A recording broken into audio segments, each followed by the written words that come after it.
Defund them or disband them, deploy them versus demand them, racial profiling versus stops that are supposedly random. Violent acts against blacks when those paid to serve and protect overreact seem to come in tandem. Gunshots and sirens and gunshots, a nightly neighborhood anthem. It's time for some action to untangle from every angle this mess while our communities dangle from ledges of fear. Though some fear that it's too late. While we commiserate under the weight of untimely deaths, fret, stress, and hold our breath and wait for what's next. I advise that we strategize, analyze, use our minds to see what our collective wisdom brings. Can't stay stuck complaining and contemplating. We need to talk the Tingz.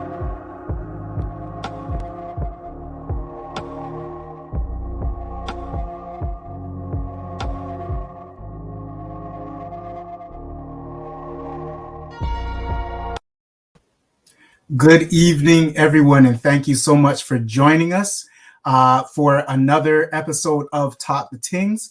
I'm so glad that you're here with us this evening. This is our second season of Talk the Tingz, and we are about 4 shows into this second season. And for those of you that have been joining us, welcome back. And for those of you that are new, we welcome you as well. Thank you so much for joining us. Listen, Talk the Tingz is a show where we openly discuss and engage in conversation about unique challenges that are facing the Black diaspora. And we're talking about, Black people here in Toronto, but also globally, some of the challenges that are unique to our people. Before we get into this, a little bit about GIA Productions. GIA Productions, we are a performing arts group made up of writers, spoken word artists, singers, dancers, educators, choreographers, and graphic artists who are dedicated to empowering, engaging, and entertaining audiences while tackling issues connected to the global Black experience, both past and present. We have been featured in the Toronto Fringe Festival, which is one of the biggest festivals in Canada, or drama festivals in all of Canada. We have been a part of the Toronto Public Library's Black History Month celebrations, and have performed at schools, community centers, churches, and theaters throughout the GTA. GIA Productions, this is what we do, and this is what we're continuing to do. And Talk the Tingz is just another aspect, or another show that we do, or program that we put on under the umbrella of GIA Productions. Talk the Tingz, I have to say that we've been getting some amazing feedback. A viewer of Talk the Tingz actually spoke to me this week and said that, it was the end of last week actually. And she said that because of our program last season about the Black community and the medical and I guess our engagement with the medical, why am I having problems saying this right now? The Black community and our challenges with the medical, oh my goodness, I don't know why I am having problems saying this right now. Anyways, our challenges that we face when we go to the doctor. And she said that she ended up pursuing a challenge that she was facing medically. And because of Talk the Tingz, she went and pursued it further, and she is much better this year because of it. So please continue giving us the feedback. And we'll continue trying to bring this very important and meaningful programming to you. Now, I'm going to introduce you to our host for this evening. I am not hosting this evening, and it's probably a good thing, seeing as though I'm all tongue-tied. So our host this evening is none other than Sheldon James. Sheldon James is an up-and-coming warrior and leader in our community here in Toronto. He is a lawyer here in Toronto, and he's doing big and amazing things. And I'm so glad that he's joined us this evening to be our guest host. Sheldon, take it away. Thank you so much, brother. And everyone, hang in there and just know that you're in for an amazing, amazing discussion this evening. Bless. Thank you, Greg. I appreciate that you're never tongue-tied when you're giving me accolades. And so I appreciate that. And I appreciate being here tonight. For a very important discussion and a very important topic, silent or silenced. And there's so many different ways we can go with this topic. We were discussing this in the pre-meetings, and it's something that we could speak about all night. Unfortunately, we don't have all night, but what we do have is a great panel, an exceptional panel that I will introduce to you shortly, but we're happy to have them. First of all, they consist of professionals, individuals who have various experience in their various individual professions. And it's something that, we're so lucky to have them and to hear their perspective on this particular topic. And I'm sure they'll give their insights and we'll have a great, robust discussion. The first person I want to introduce tonight is Marsha Gordon, and she is a social worker with most of her experience dealing with issues related to mental health. From there, she had an opportunity to work at a Black organization serving the Black community, which she is very passionate about, and currently is working in child welfare.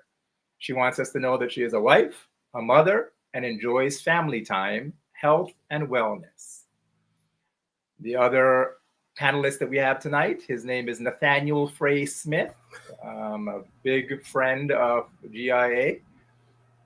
He is Nate is a social worker and entrepreneur. He also has many years of experience working in the entertainment industry. He is the co-creator of Sunday Social, which is a live music and networking event for Black professionals. He wants his legacy to be that he created opportunities for his community to progress, that he was committed to finding joy, creating peace, and most importantly, embodying love. That's a great legacy to leave behind. Last but not least, we have Kamisha Siblis. Kamisha is an assistant professor of criminology and law and society with a focus on Black Canadian studies in the sociology department at the University of Toronto. Oh, that's saying a lot. She is also an adjunct professor in the School of Social Work at the University of Windsor. Her research uses spatial and critical race theory to focus on the anti-Black racism, the ubiquity of carcerality, big word, in Black life, and the politics of intersectional identity. Try saying that sentence 3 times fast. Kamisha has extensive experience working with marginalized communities as a school social worker, a child welfare worker, and clinical agent for the Office of the Children's Lawyer. And she also assesses the effects of anti-Black racism on the lives of the defenders for sentencing hearings, which is very important in our community. In particular, she wrote the Morris Report for R.V. Morris, which is the first impact of race and culture assessment report applied in criminal sentencing of a Black offender in Ontario. She is an experienced mental health practitioner and a court-designed expert on systemic racism across institutions. Among her community work, she sits on the board of the Black Community Action Network in Peel. And I'm going to take a break after that lengthy introduction, because that's amazing. And we welcome Kamisha to the panel. So tonight, panelists, we have a few questions that we want to go through. First question I want to throw out to our esteemed panelists is this. When it comes to advocating for equity and fighting anti-Black racism in corporations, organizations, and public institutions, have our voices been silenced, or are we choosing to be silent? Now, let's see. The way I normally do this is whoever is smiling the most, I pick on them. And so I can't quite tell between Marsha and Nate who's smiling, but I see a smile there coming through from Marsha. So first question, we'll go to you, Marsha. If you remember the question, I can repeat it if you do not. When it comes to advocating for equity and fighting anti-Black racism in corporations, organizations, and public institutions, have our voices been silenced, or are we choosing to be silent? Thank you, Sheldon, for that introduction of the question. In my opinion, I think you can experience both. I think they are very closely related in my field of work. Um, when your opinions are not taken seriously or overlooked, you can choose to be silent. You can choose to be silent because you may be the only Black person in the room. And if there's another individual that looks like you tend to look at them for kind of support. And if that support's not received or if that support's not provided, then you're going to keep yourself quiet. And there's so many different levels of feeling powerless. Great, great. Thank you so much for that input. Nate, what say you? Silenced, or silent? Which one is it? I think it's both. I don't know. Like, I do believe that it's systemic. You know, there's systems in place to silence our voice. I also understand that a lot of times we are not the ones picking who progresses and who gets to the next level.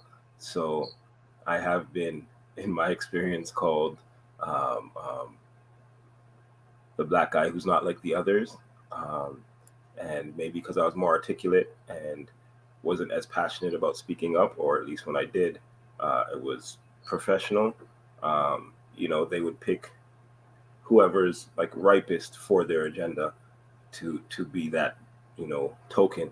But I also understand that uh, I'm not old by any means, but I'm getting a bit older, and I can understand how the elders felt tired once they got to a position of power, how they've been beaten down so much, how they've had to play the game, had to uh, have that duality in language, in tone, in presentation, so much for so long that when they finally get there, um, they may not have as much vibrato, as much vigor for advocating, you know, and whether that's because I think it's mainly because of being beaten down. I think it's mainly because of how the systems are set. So I think a lot of times when we're not silent, it's either they wait it out until we get tired enough to be silent, or we are doing our best to advocate in the pockets where we think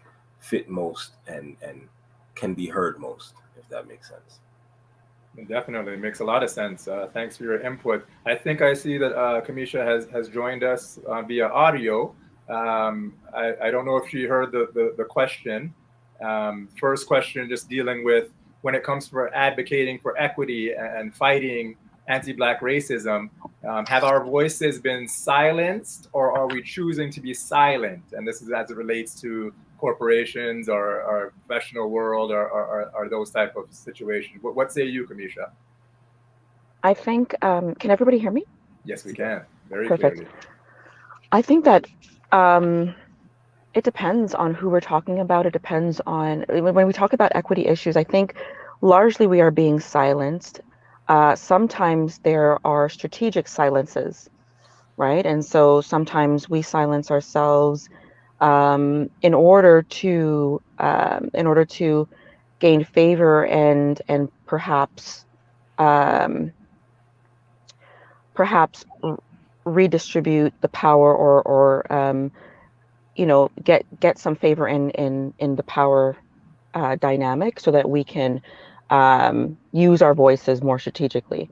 I think I think that it's important to realize that no matter where we go or how far up the ladder that we climb, that we don't transcend our blackness, that that we are still black, that we're still seen as black, despite how successful we may appear, or sometimes we're strategically placed in positions where we're meant to be the token.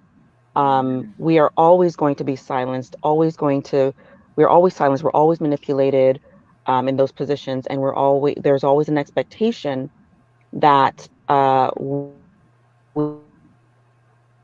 working for the system that we're working within rather than against it. Okay, great. That word, that token word, resonated with me. Wow. And so what I'm hearing from all the panelists is that it's contextual. It depends on the situation. Maybe a follow up on that, and we'll go in reverse order and stay with Kamisha. Are Black people who are in positions of power now, in your opinion, less inclined to address issues that challenge Black communities? Or more inclined than they were their predecessors? What's your thought on that? In your opinion, how do you see that manifesting itself? Is that for me? Yes, sorry, I said we'll go in the reverse order. We'll stay Oh, with I you see. and then go back to Nate and then go back to Marsha. I think that we have maintained our spirit of resistance. I don't think that we are any less inclined to fight back. I think that the things that we hear about, I think we live in a culture where, or in a time where things are so highly publicized. Things are, social media rules our daily agendas. And so we don't really hear necessarily about the smaller acts of resistance that may have gotten some traction way back in the day, like things like I think that people here and now are fighting back against their daily oppressions every day. Things like maybe speaking out against the quality of service that they've received, or being relegated to certain sections of restaurants and whatnot. That is happening every day, but I think it's become more run of the mill. I think that the population has increased such that it is the more grandiose acts that are publicized. But I don't think that people are less inclined. Not at all. I think that we are more conscious than we ever have been before. It just doesn't necessarily uh, it doesn't necessarily demand the attention that it used to, and it doesn't go as far as it used to because of the sheer numbers. Okay, great. Nate, same question Yeah. to you. I think I agree. Like the resistance is the same. I just think it presents itself a little different. I think in society now, especially when it comes to workplace stuff, and this generation, we're not continuing the same kind of fight because we're not staying in those positions, right? With the onset of contractual work, businesses aren't trying to hire people long term anyways. So why am I sitting here taking this abuse when I can go somewhere else and get a little bit more change and a little bit more respect and build differently?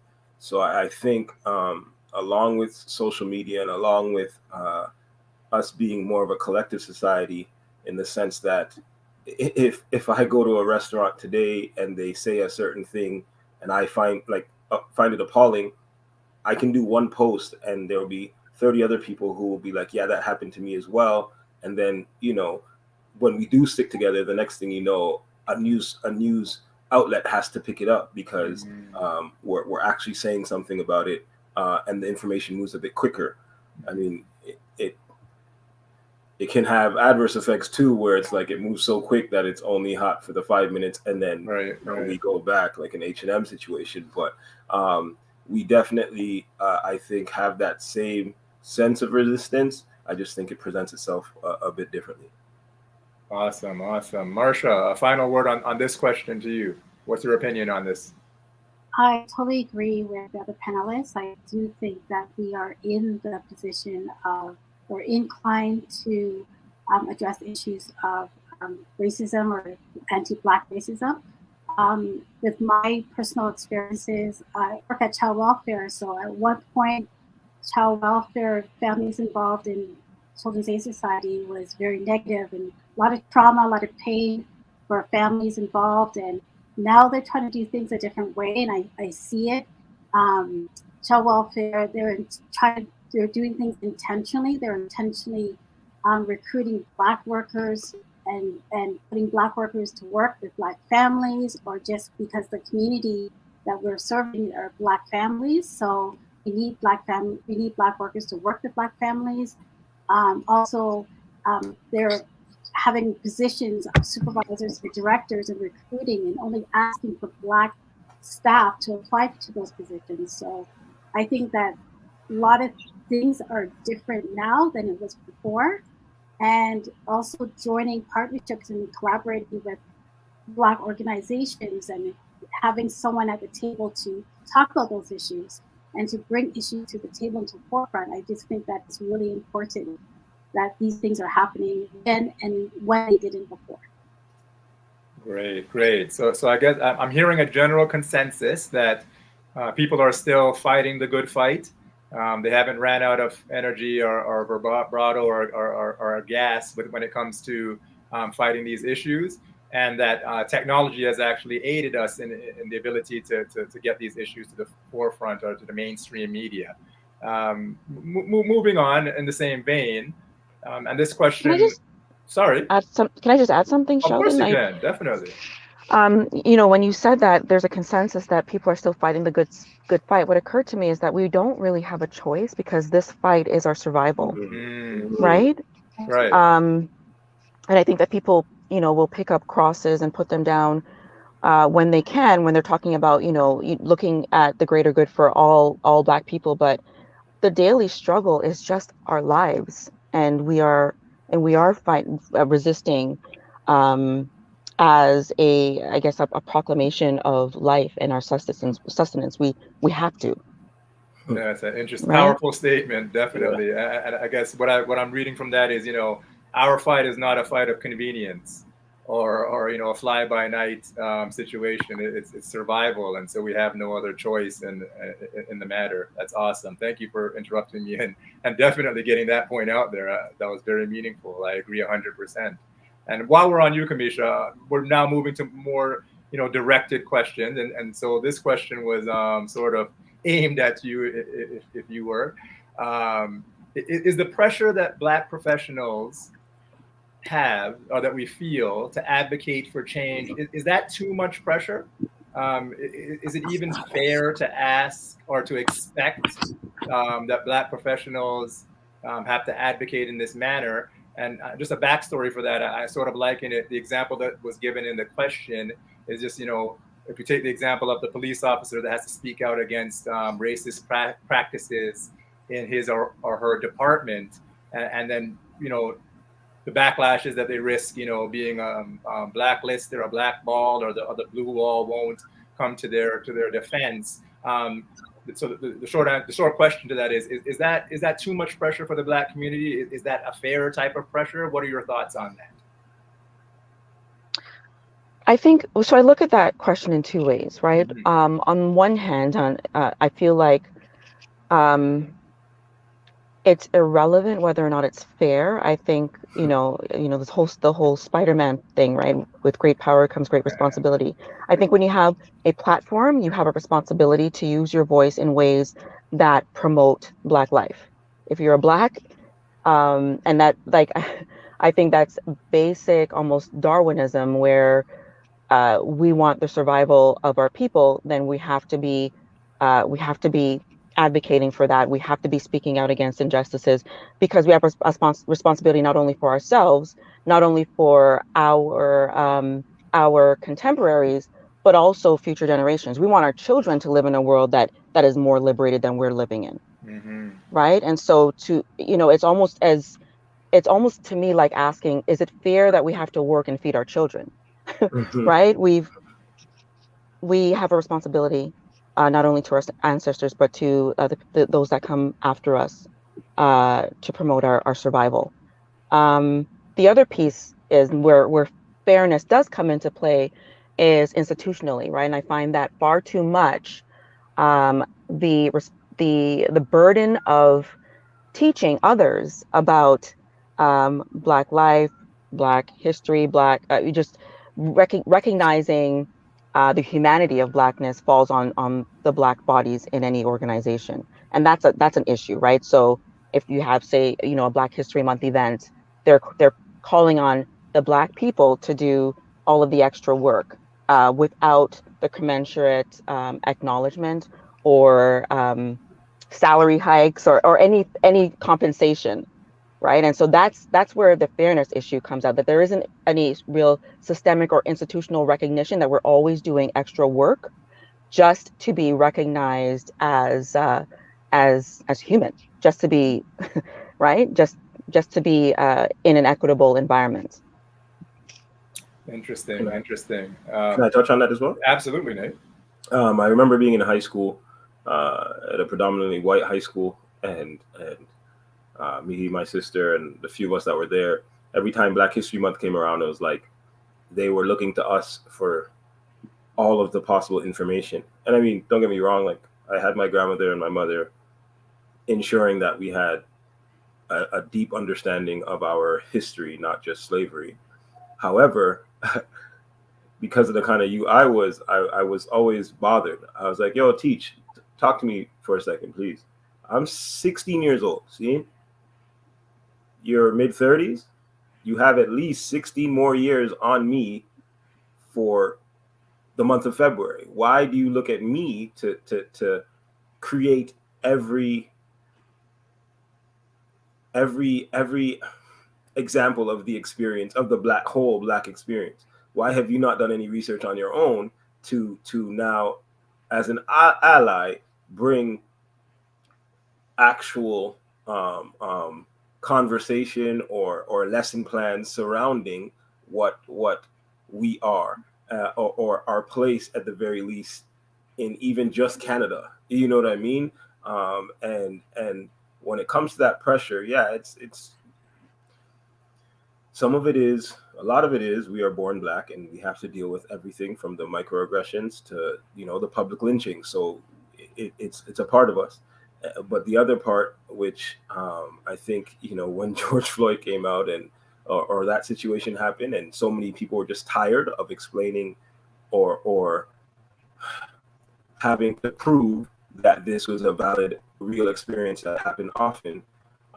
That was when we were finally able to speak up and be like, or at least on the mainstream, and be like, yo, guys, there are so many books you can read. There's so many ways to educate yourself on this. It shouldn't be on us, the oppressed, to educate you about our experience and how horrible you've been to us, and the systems that you have in place to continue the privilege that you have. So yeah. Could I say something as well? Of course. I can totally relate to Nate, but quite the opposite. I went to the same as you. I went to an all-white school. I lived in an all-white neighborhood. Whenever Black History came along, I was involved in wanting to be a part, but I was ignored. I was rejected. My thoughts were rejected. The only thought was to talk slavery, thinking, okay, Black people created this, we created that, but nothing was. They weren't interested in wanting to acknowledge those things, and I became silent because I was like, well, why are we not thinking that this is something that we can do? Why can I not be involved? So it was actually the white people or my white peers that organized Black History. So that was quite different for me and disappointing. Interesting. Thank you for sharing your personal experiences.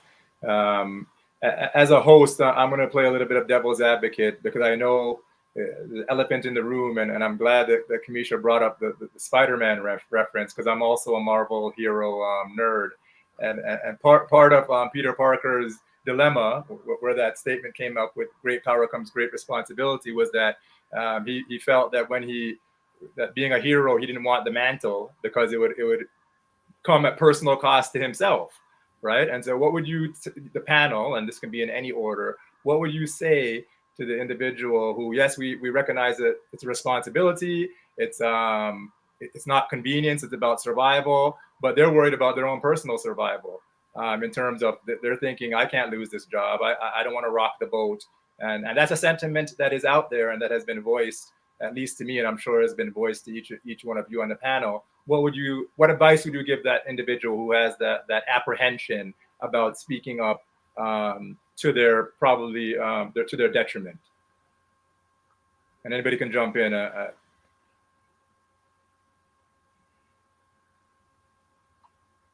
All right. So again, that responsibility piece is a big deal, right? I'm not going to tell you to not feed your family. Right. As a grown man, it's like if that's where your agency is at, and that's all you can fathom, I understand it. But I will do my best to support you and give you supports, especially if you have that platform. Like, you have the platform to say something, and you're fearful because it may take food out of your mouth. It may, all of the reasons. I would encourage you and do my best to support, and then give you other supports who can help you, who can be in your ear, who can help uplift you. And then there was a comment that was posted in here by Victor Smith, I believe, just talking about, wow, that was very quick. Who are our tech guys? They're good, man. Working within the system. And I think we need to focus a lot on having our foot within their system, but also having a foot out, like planning towards our own sustainability, right? Mm-hmm. Like, of course, you went through schooling, you did all the things you had to do, and now you're at a higher level in your position. It seems unfathomable to step away. But in order for our legacies, in order for the future generation, I think we need to pay attention to those alternative, which should be the norm, ways of us sustaining our own everything. Like, in our history books, I mean, our history here in Canada and in the States shows a lot of us being sustainable for ourselves. Financially, we are the biggest market that everybody goes to. If we can come together and now start building our own infrastructures, and I know that we've tried, and I know that they knocked us down, but if we keep that at least in the back of our mind, if not in the forefront, then as we're in their system, a little concerned or a lot concerned about our well-being financially or home life, we should also be paying attention to our own systems and raising those up so that we don't have to always fight and always be the token. We can be around our peers who look like us and who understand our experience, and then build up the next generation to hopefully not, it may be a big goal, but to not even be able to conceive some of the atrocities that we have to go through daily in the workplace, in our society. Interesting. Marsha, any advice on helping someone who's going back and forth, worried about the impact on speaking up in whatever scenario they're in? Do you have any advice for those people? I think it's important for myself working with someone to, or even acknowledging how they feel. It is scary. You can be in a scary place, being that individual that wanting to speak up and being afraid to speak up. And I would definitely support that individual. I think that we need to, they say, united we stand, divided we fall. So I think I would like to give them some resources or some support in any way that I can, and even stand beside them and fight with them. And knowing that it is well known that the system is not geared towards Black professionals being successful, but and it is a very rocky road to ride. But I definitely know that I would want to support someone who is experiencing that. Misha, what are your thoughts on this? My thoughts would be that what I would advise somebody in that position to do would be to pick their battles, but not to stop fighting, because I'm thinking about Dr. Martin Luther King's statement that injustice anywhere is a threat to justice everywhere, and then there was another man who's often quoted, and he talks about first they came for this. I wasn't that group, so I said nothing. And then they came for the next group, and I wasn't part of that group, so I said nothing. And then they came for me. Ultimately, they came for me. And so, if we stop fighting, if it is only about the here and now and feeding our children, we have to understand that our positions, regardless of where we get to, they're always precarious. We are not in a position of trust as Black people. We do not transcend our Blackness, and so we have we are always at risk of losing what we have if we're not fighting the larger systemic issues, and we're not and if the larger systemic issues aren't changed. And so, you know, we definitely always will have a stake in changing those issues. And so, yeah, I would say pick your battles, but keep battling. Okay, you mentioned another thought there that stood out to me about trust. When you mention trust, are you speaking about trust in the system, trust in each other? Could you elaborate a little bit more on that? Because another person who was commenting in the section said our infrastructure is broken, and I think he said the infrastructure of trust. So that seems to be resonating even in the comments. So could you elaborate more on that issue, please? Absolutely. So when we are placed in positions of any sort of power, we are, in essence, being trusted with that power. And a huge part of anti-Black racism and the racism against us is a lack of trust, right? Is that we're always seen as delinquent. We're not seen as trustworthy. We're seen as bestial, right? And just, you know, you can't trust a wild animal, right? And so we hold those positions insofar as we are able to distance ourselves from our Blackness, enact whiteness in certain ways, and be trustworthy in that sense. And so oftentimes the moment that we embody our Blackness in various ways, we stand to lose those positions, right? So we are sort of teetering on that sort of trust precipice. And so if we want to be able to, and oftentimes if we're in higher positions, we want to be able to sort of walk that line where, you know, people trust us just enough, but we are trying to perhaps make some incremental change until we can make larger sweeping changes, right? And we have to have the community beneath us and around us to be able to, I guess, pad, right, and sort of plan for the damages that and the fallout that comes from that, because also can be really alienating to be in that position. Absolutely. Nate, I see you were shaking your head while Kamisha was making her comments. You have anything to add? Trust. It's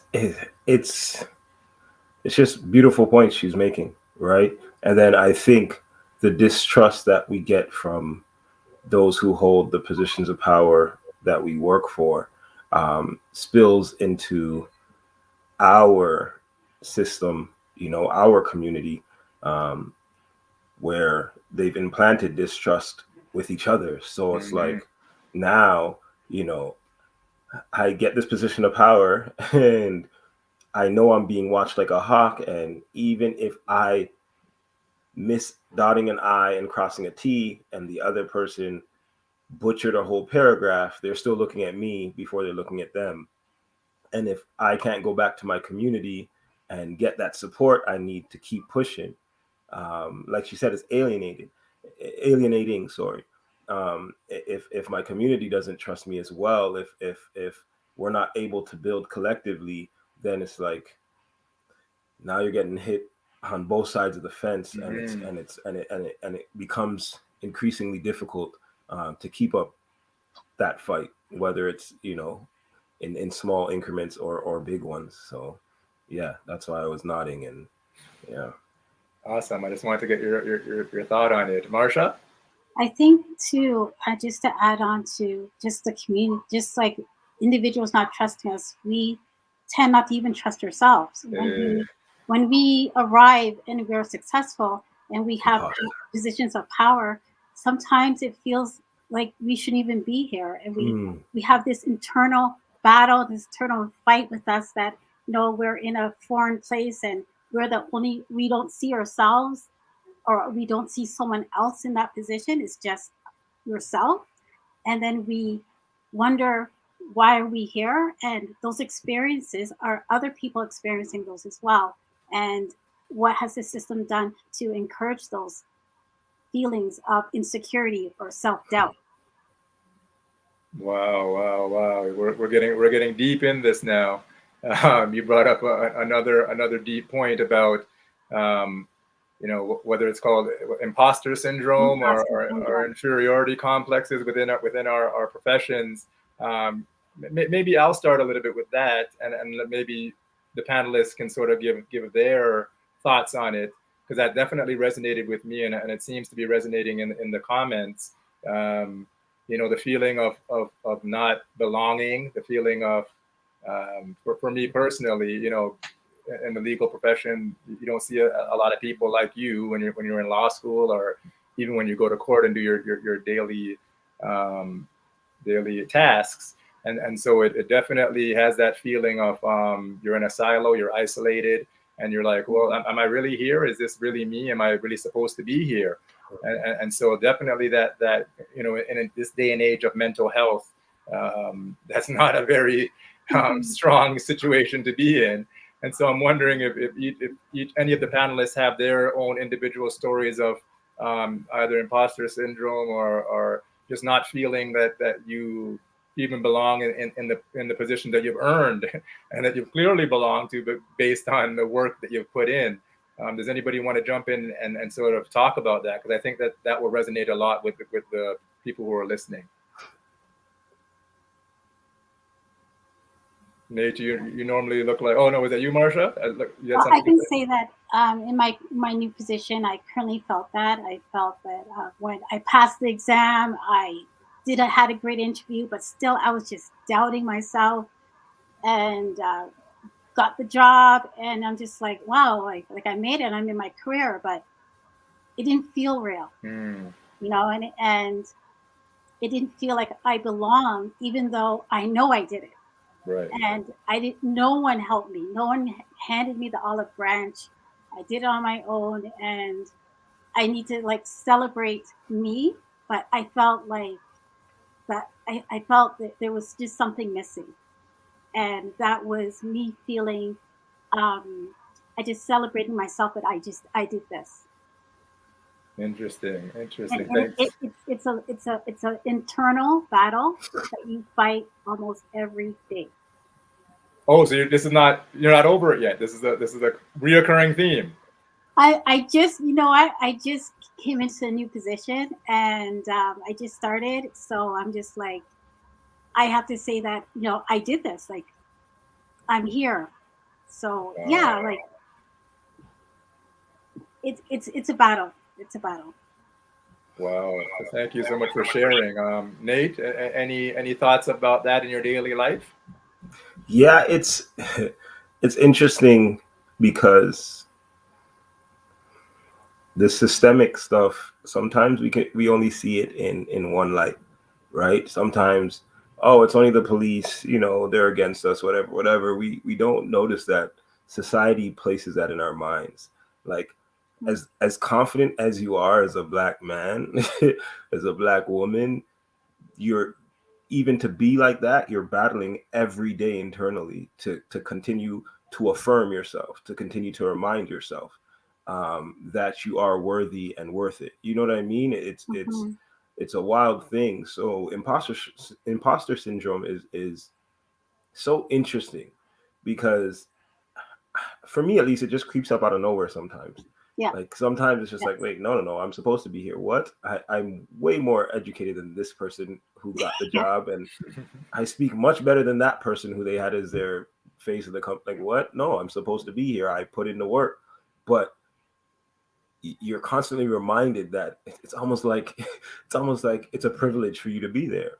And it's like, why do they look at me like that? Why are they talking to me like this? Like, if I didn't do the same work plus have even more experience than most of them, right? I'm a bit fortunate in the social service field as a Black male, because they kind of I don't know if they actually realize that they need us, but a lot of things are pointed towards us. I work with youth in custody, and it's not a easy gig, but I do understand the need for me in that space. You know what I mean? So a lot of times there's a lot of responsibility put on me, and I feel I can handle it. I feel I'm okay. I feel that I'm at the top of my game, but then sometimes it's like, yo, am I supposed to be doing this? You know what I mean? Mm-hmm. And I don't think that comes from us. I don't think it comes from our, it is internal, but I think it's an external pressure that's put on us that makes us question, right? That allows that doubt and fear to kind of seep in.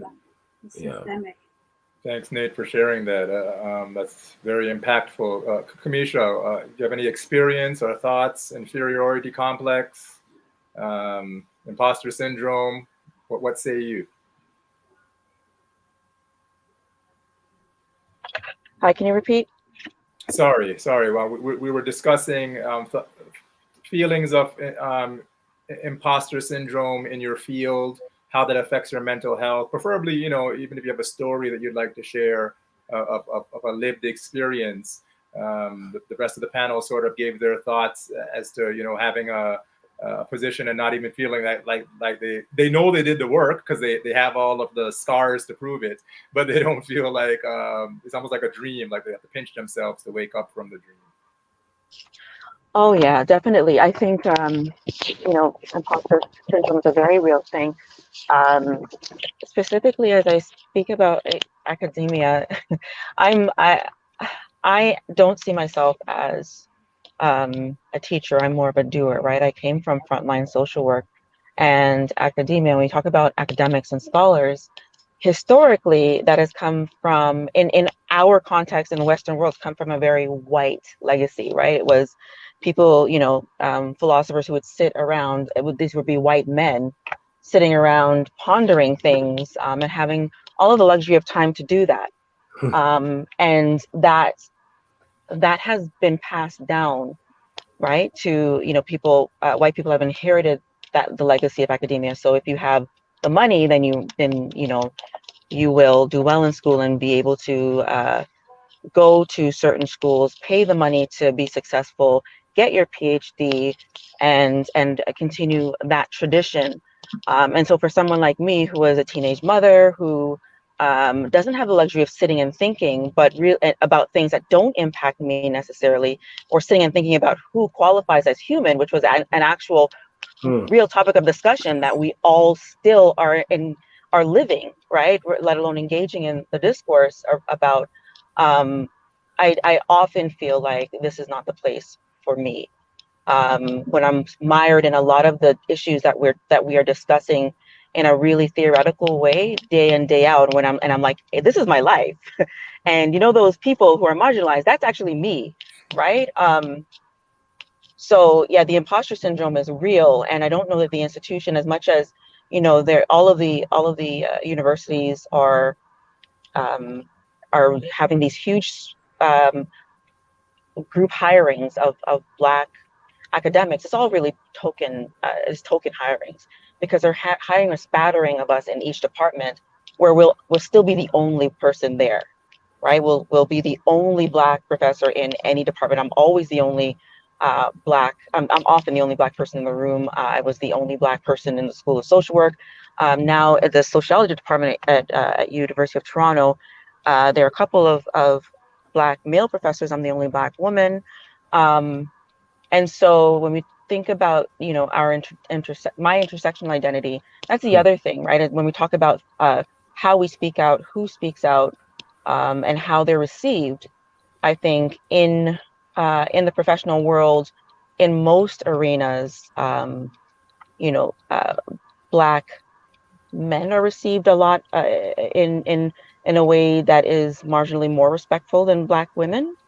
Right. And so that's the other issue too, right? I'm not a Black male. I don't have that commanding voice. I don't have that respect as a male in patriarchal society. And so there's a lot of different things working against me when we consider, what kind of issues I might take up and how I might speak, or what what I might speak up against, and what I think I have the authority to speak about, or what others think I might have the authority to speak about, because I'm constantly having to prove my expertise and my experience.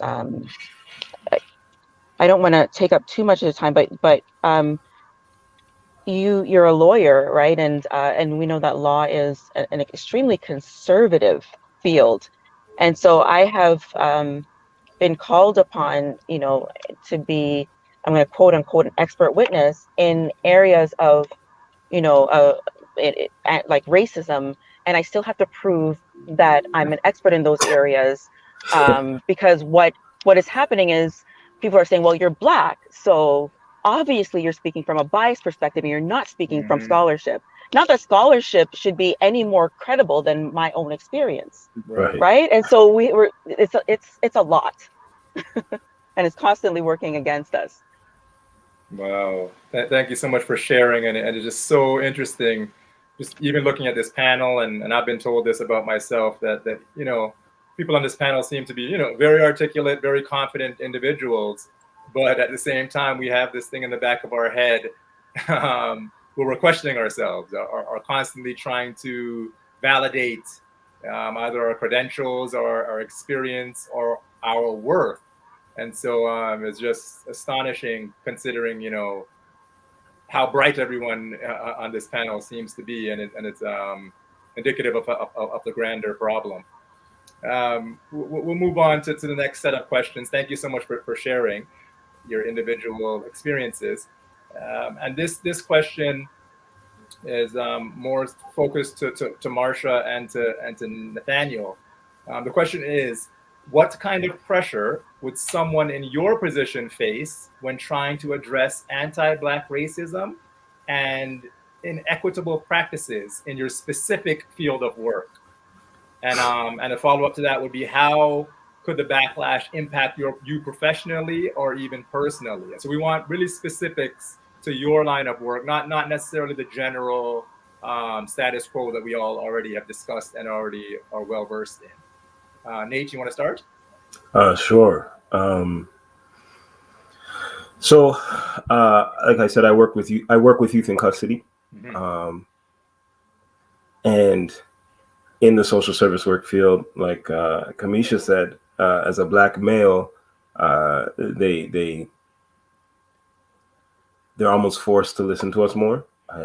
It's just kind of what happens, and it's interesting because, at least where I'm working now, in the professional setting, and with my peers, with my supervisors, the director is a Black woman with locks. It's the first space that I've worked in where I didn't have to overly be concerned about our work environment, especially when it comes to my peers in the workplace, and anti-Black racism. Where it comes into play heavily, though, is with the youth that are in custody, with the Caucasian females who are my peers that work with me, and how a lot of them, if it's 6 kids and 1 is white and the rest are Black, you can see kind of how they treat the white youth as opposed to how they treat the Black youth, right?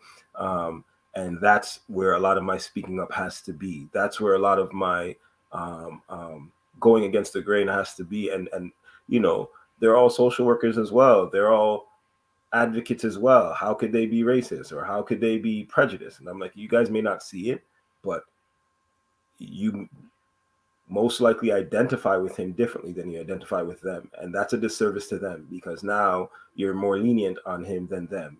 And now they, we're not idiots as youth. We see it, we feel it. It's we don't even have to say nothing to you. We can feel it. So then they're going to act accordingly. They're not going to, they're already in a bad situation. They're not going to pretend in the bad situation just to make your feelings better. And then you're going to try to complain, and you're in a position of power now. And me as your coworker, it's on me now to take you into the office and check you, because I've been in their position. I know what it's like when everybody who holds all the power in your current situation does not look like you, does not identify with you, and then pretends like they're not treating you any differently.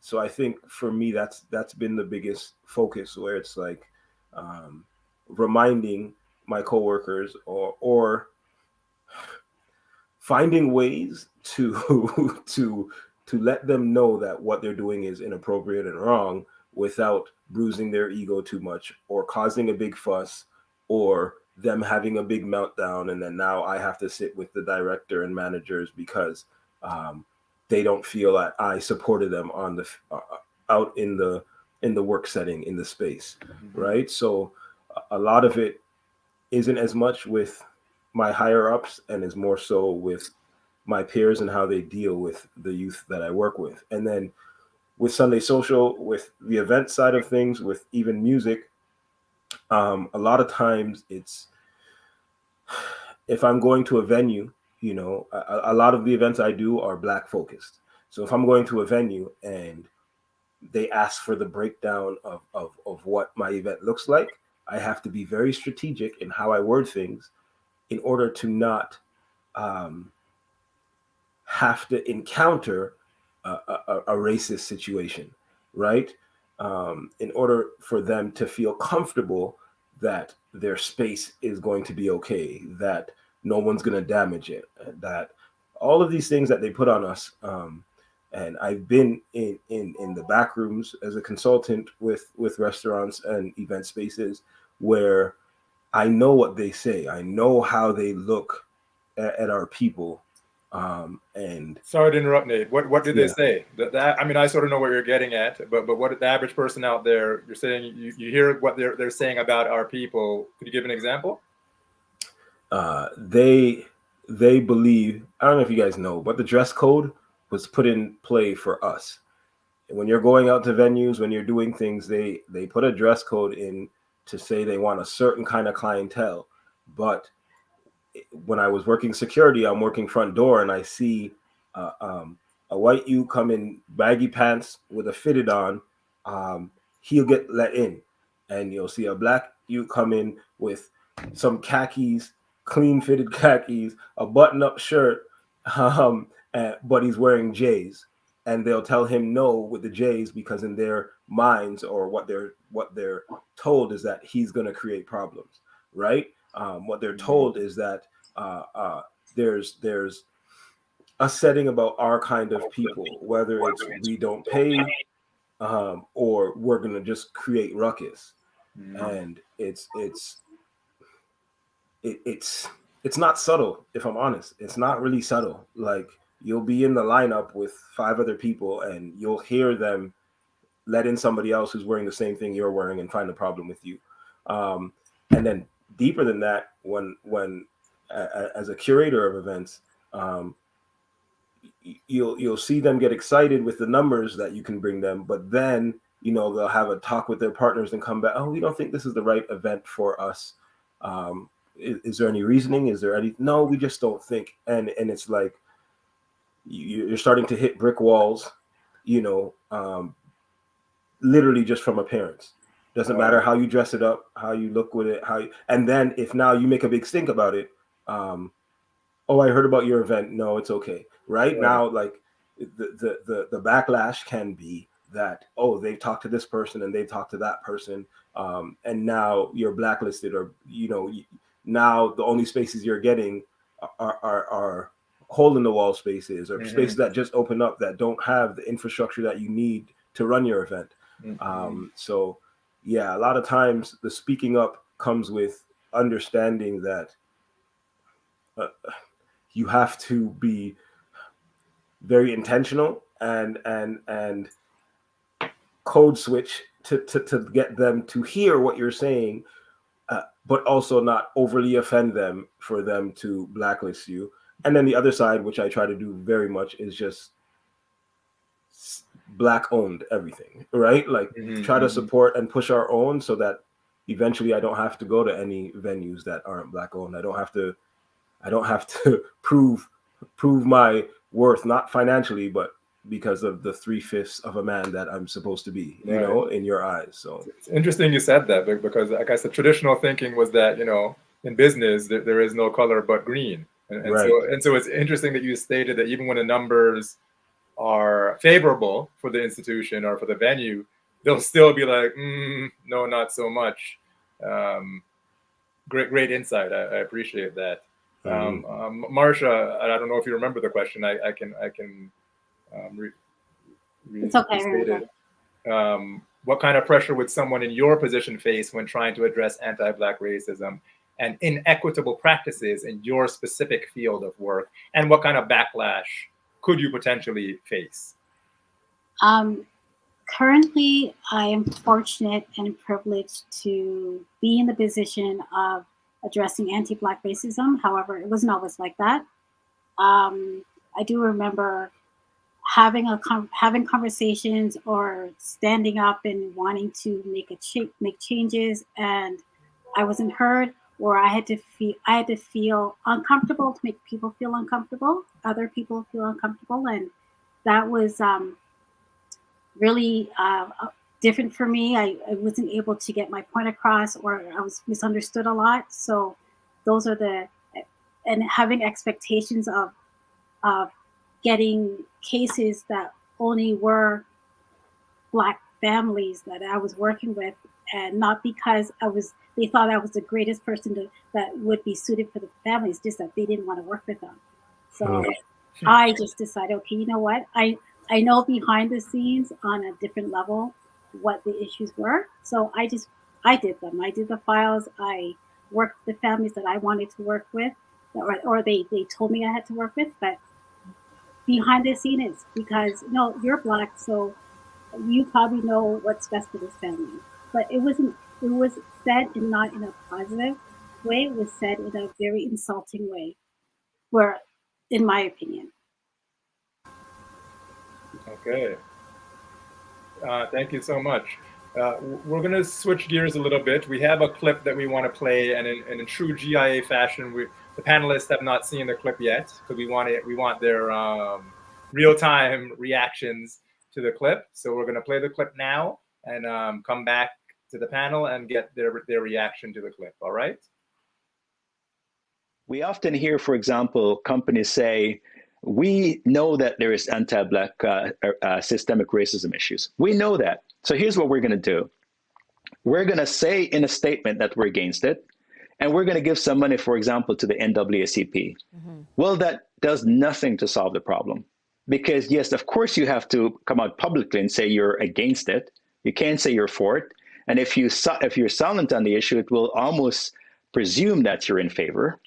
And giving the money is just, in my view, an excuse to say, okay, here's something that we're doing about it, but we don't know what the money is going towards, and we don't know how the problem is going to be solved. So we push the problem down the road. Now, what companies really should be saying is, we acknowledge that there is anti-Black systemic racism, and here's what we will do about it. And that is really what the Black North Group is here to solve.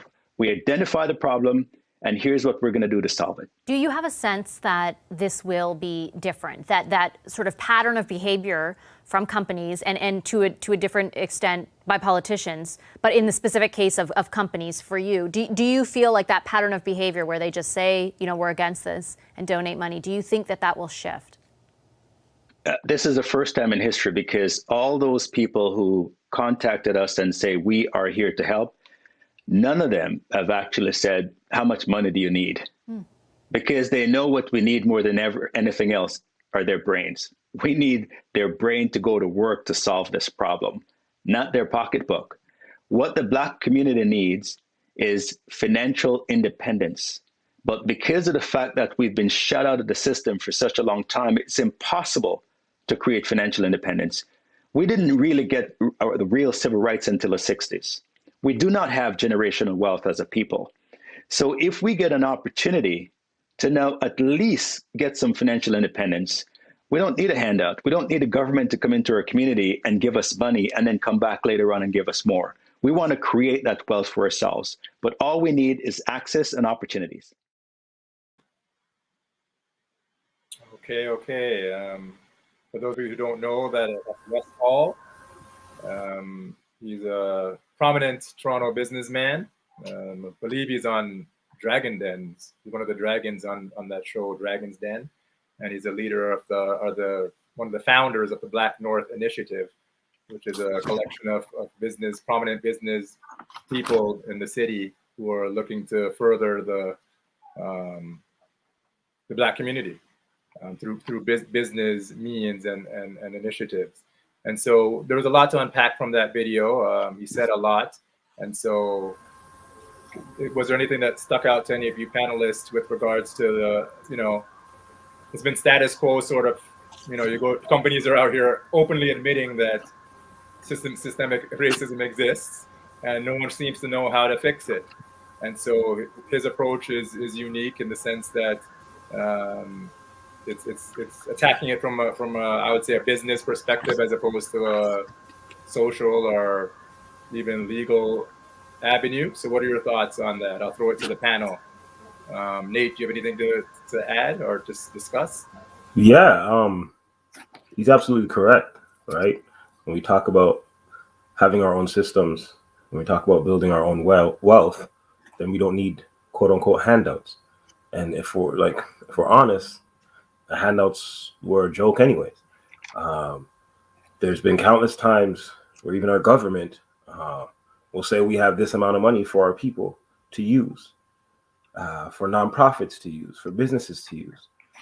But it's only now that they're actually putting the systems in place, and it's not even them, it's still our people doing it, that they're not just throwing the money at these people and then taking it back. Because what will happen is we're calling all of the nonprofits to come and access this fund.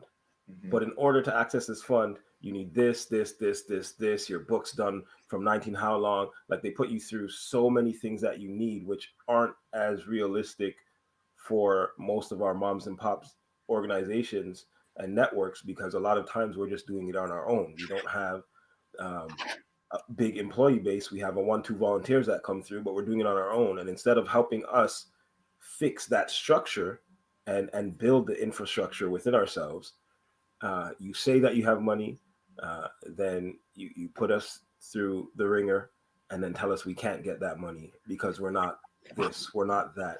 Then you come back and say, you know what, instead of just giving it to one, let you 4 nonprofits partner. And if you can partner and make things work, then you'll get the money. But each nonprofit has different mandates. They have different ideas of how to run things. So clearly it's even more difficult now to put that on their table, to try to get them on the same page and have the deadline for when the money's supposed to come through. And then they say, oh, well, we tried to give the money, but you guys didn't take it, or you guys weren't qualifying. I am seeing a little bit of a shift now where I see different organizations now building out these businesses, as opposed to just saying, check all these boxes so that you can get the money. It's okay, what do you need for your business to be run at optimal status? Okay, you need help with updating your business plan. You need help with how to scale. You need and that, I think, will have more of an impact. That, I think, will allow now our small businesses, our nonprofits, our big businesses to scale up and eventually hopefully get to that point where it's like, yeah, we don't need your money, nor did we ever really want your money because of all the stipulations it came with. We just wanted the opportunity and the space to allow our stuff to start bubbling and start going. Awesome. I just want a program note. Have some good news and some bad news. The bad news is that Kamisha Sibilis had to leave on a prior engagement. But the good news is we still have our third panelist. He's coming in now. His name is Jamie Jarvis. Hello, welcome to the panel, Jamie. So I thought you were going to say I was the bad news. Oh, no, never would I say that. No. You're the good news or the great news. And so you thank can you for having continue.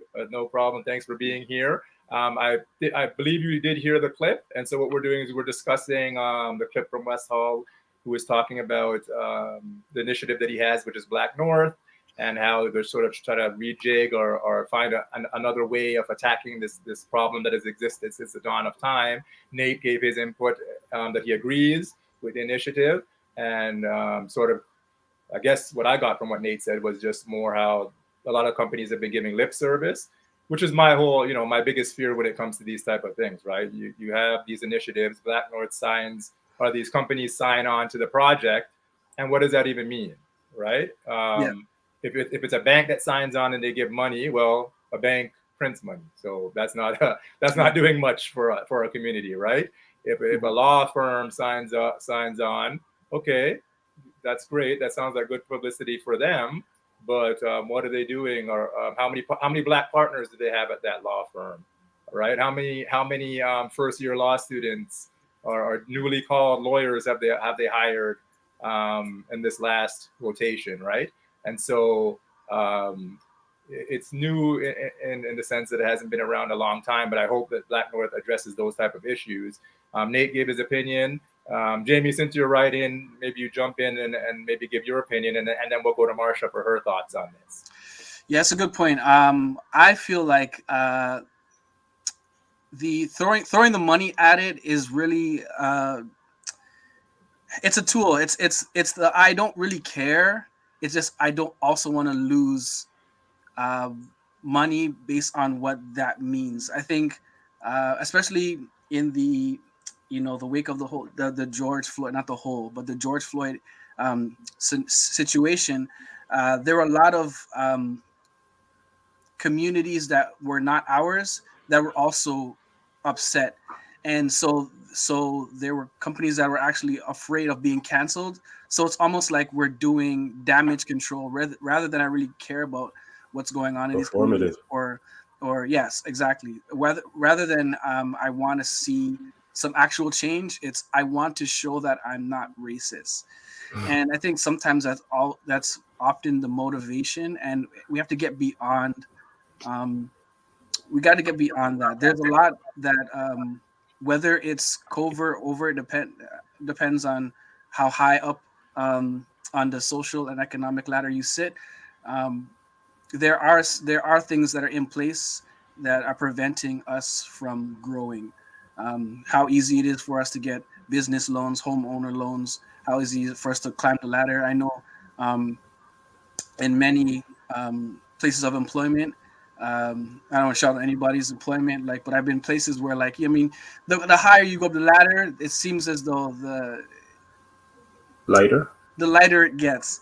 And so it seems like, we want to talk the talk, but then when it's time to hand out those promos, when it's time to, when it's time to handle promos, when it's time to actually make some change that can affect us, people, they forget.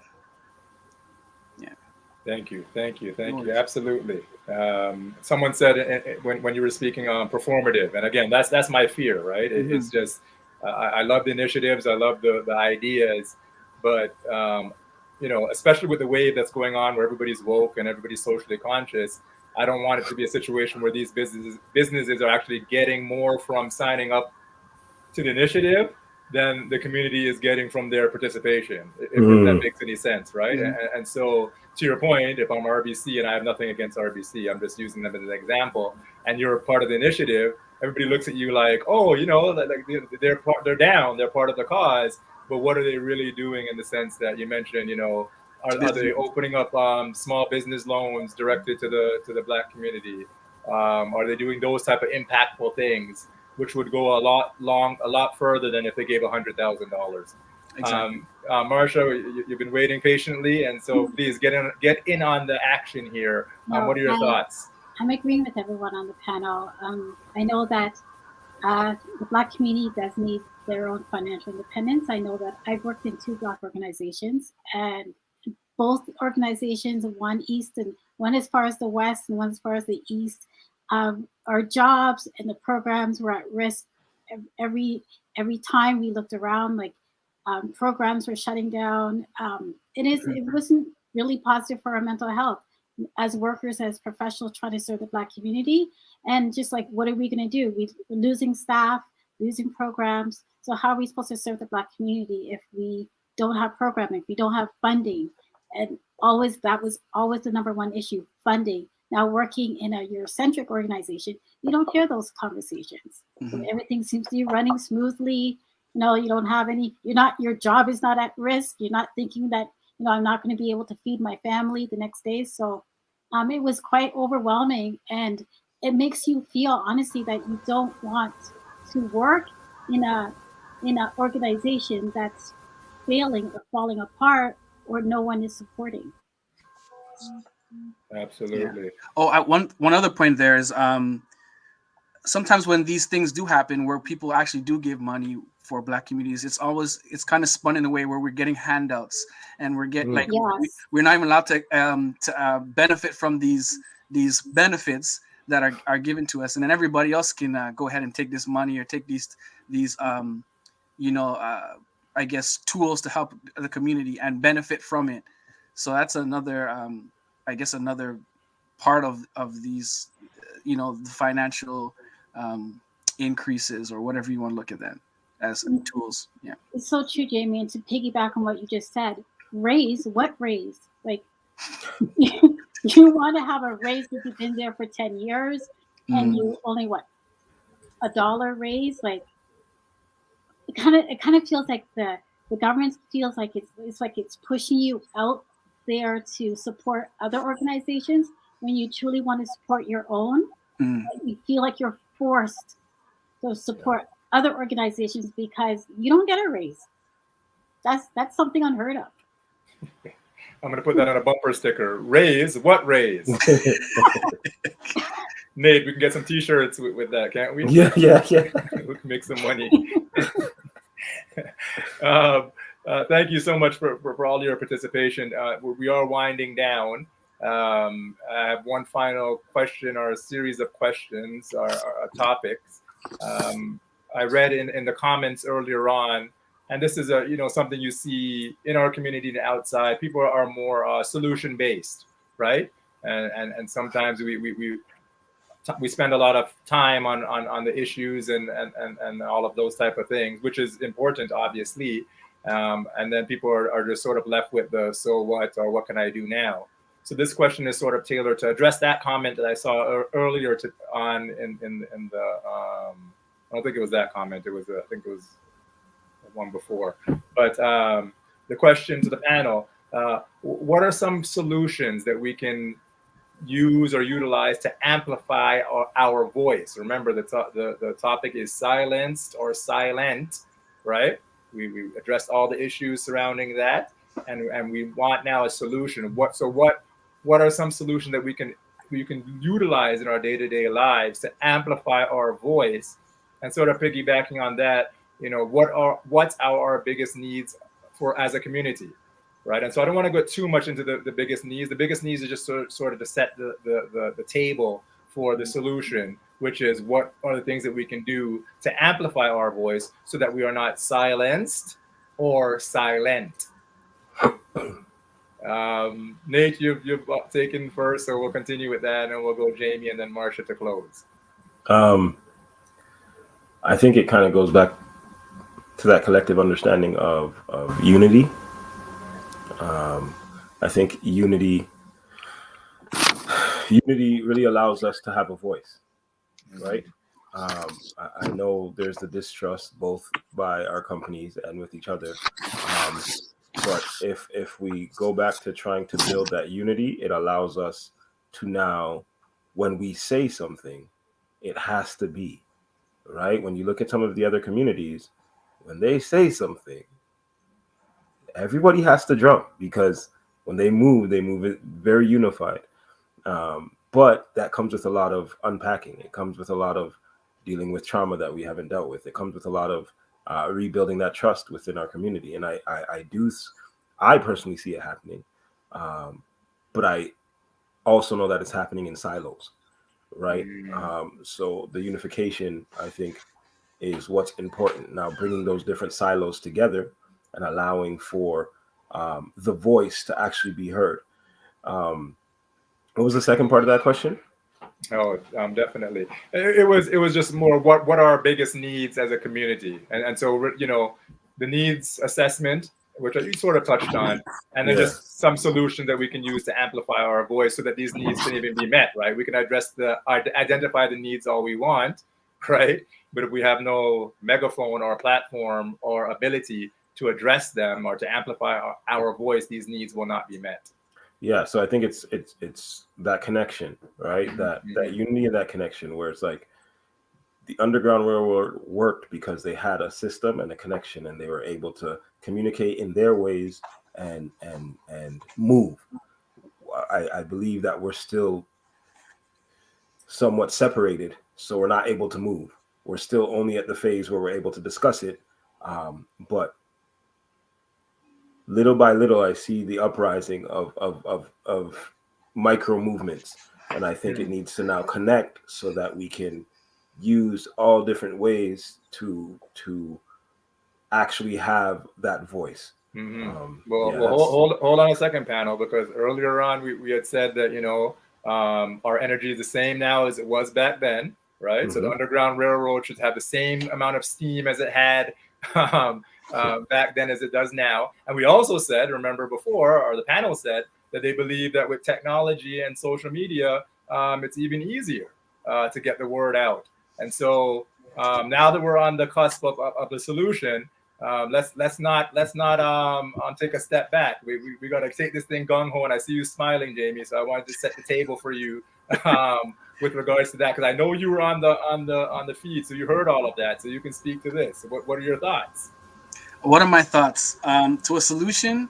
Yes, I think the solution isn't one way. There isn't one solution. I look at it. So for those of you that play chess, I play chess, and so in chess, the object is to put that king in checkmate, and there are many ways to do that. Right? We have a queen that is a very powerful piece, and that queen can put the king in checkmate, and we also have a pawn that some may look at as a weak or a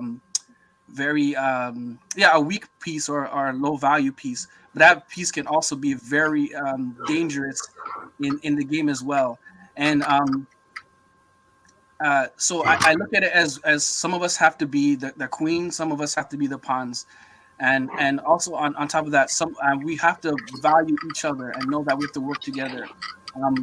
So there shouldn't be pawns. So how pawn works? Pawn is like that person that may not be as militant, but they'll slowly move up. They'll slowly move up, and when they get to that position, in chess, when they get to that final end, they get to swap and become somebody that can make change, right? And that's a valuable person. It doesn't necessarily mean that they're going to be super threatening in the beginning, but they just just a little by little do the little things so they can move. And then there's also some of us that are more militant, that I'm a queen, I'm threatening, I'm kicking down doors, I want to make change now. And so giving a space for those people for those to also feel and those who also move.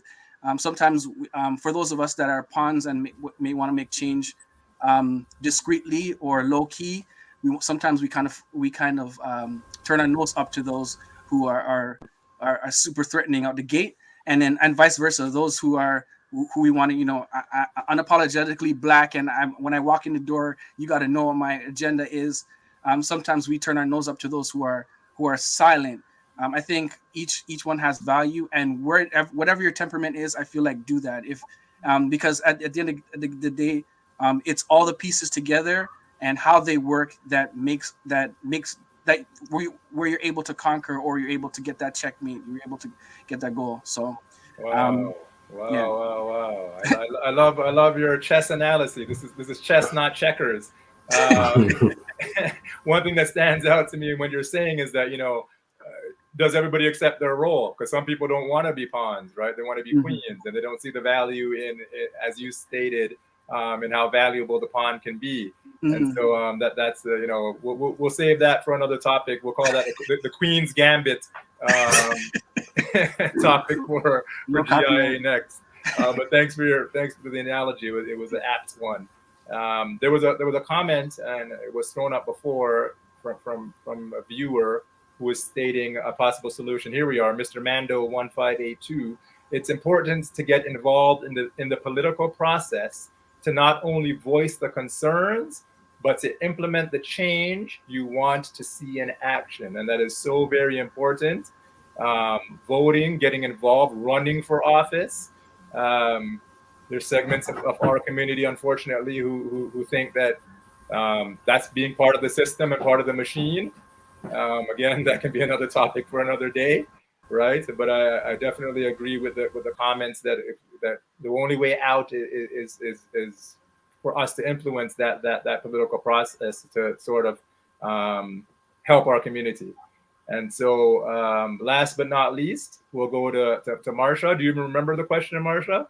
Solutions that we can implement, that we can give the listeners and the viewers, so they can go out there in their different individual. Oh, great! Look at our tech team. What are some solutions to amplify our voice?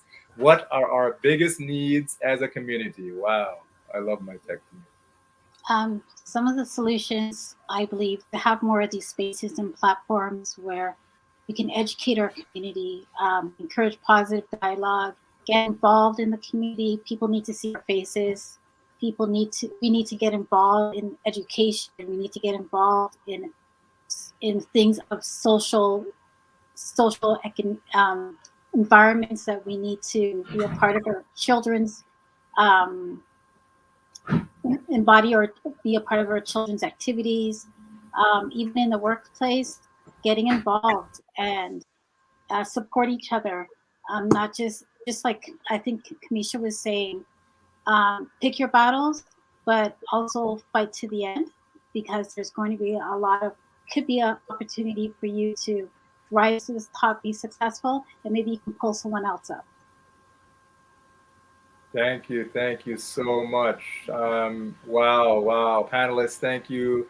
I really appreciate you sharing your perspective, your insight, your knowledge. As we stated before, we could be speaking all night on these topics, but I think we covered a lot tonight. I know I learned a lot, and I'm hoping that the listeners also gained some insight and took something away from this that they can use in their day-to-day.